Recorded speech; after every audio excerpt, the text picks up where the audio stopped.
നമസ്കാരം. എല്ലാ പ്രിയ പ്രേക്ഷകർക്കും മണി ന്യൂസിന്റെ ഒരു പുതിയ എപ്പിസോഡിലേക്ക് സ്വാഗതം.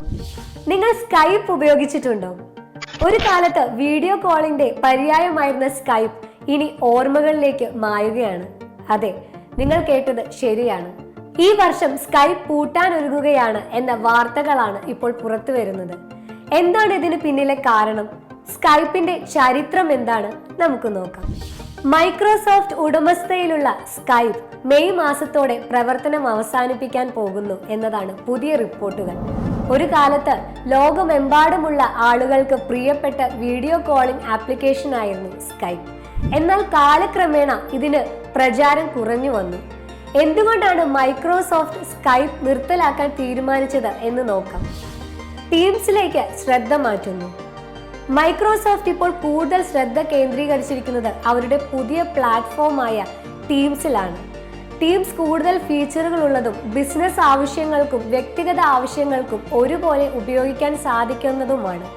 അതുകൊണ്ട് തന്നെ സ്കൈപ്പിന് പകരം ടീംസിനെ പ്രോത്സാഹിപ്പിക്കാനാണ് മൈക്രോസോഫ്റ്റിന്റെ തീരുമാനം. ഉപയോക്താക്കളുടെ കുറവ്. മുമ്പത്തെ പോലെ സ്കൈപ്പ് ഉപയോഗിക്കുന്നവരുടെ എണ്ണം ഗണ്യമായി കുറഞ്ഞു. പുതിയ തലമുറ കൂടുതലും മറ്റ് ആപ്ലിക്കേഷനുകളിലേക്ക് മാറിയതാണ് ഇതിന് കാരണം. വാട്സാപ്പ്, സൂം, ഗൂഗിൾ മീറ്റ് തുടങ്ങിയ നിരവധി ആപ്ലിക്കേഷനുകൾ ഇന്ന് ലഭ്യമാണ്. പഴയ സാങ്കേതിക വിദ്യ. സ്കൈപ്പ് കുറച്ചു കാലമായി പഴയ സാങ്കേതിക വിദ്യയിലാണ് പ്രവർത്തിക്കുന്നത്. പുതിയ ഫീച്ചറുകൾ ചേർക്കുന്നതിനും പരിപാലിക്കുന്നതിനും കൂടുതൽ ചിലവ് വരുന്നു.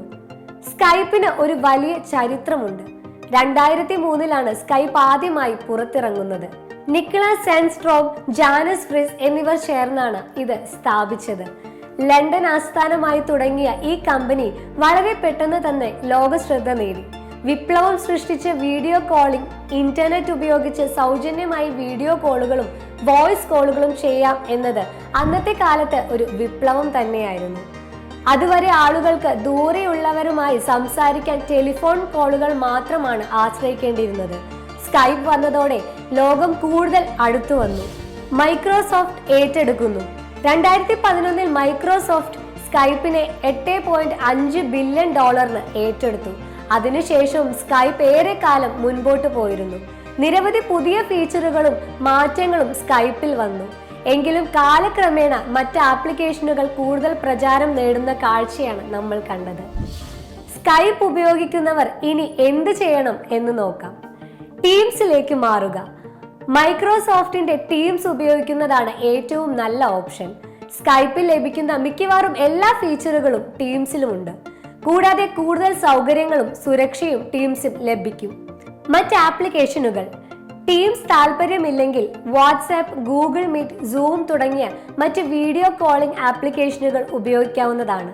ഇവയെല്ലാം ഇന്ന് വളരെ പ്രചാരത്തിലുള്ളതും എളുപ്പത്തിൽ ഉപയോഗിക്കാൻ സാധിക്കുന്നതുമായ ആപ്ലിക്കേഷനുകളാണ്. ഒരു കാലത്ത് സ്കൈപ്പ് ഇല്ലാതെ ഒരു ഇന്റർനെറ്റ് ലോകം നമുക്ക് ചിന്തിക്കാൻ പോലും കഴിയില്ലായിരുന്നു.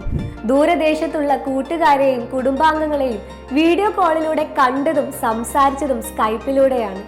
ഒരുപാട് നല്ല ഓർമ്മകൾ സ്കൈപ്പ് നമുക്ക് സമ്മാനിച്ചിട്ടുണ്ട്.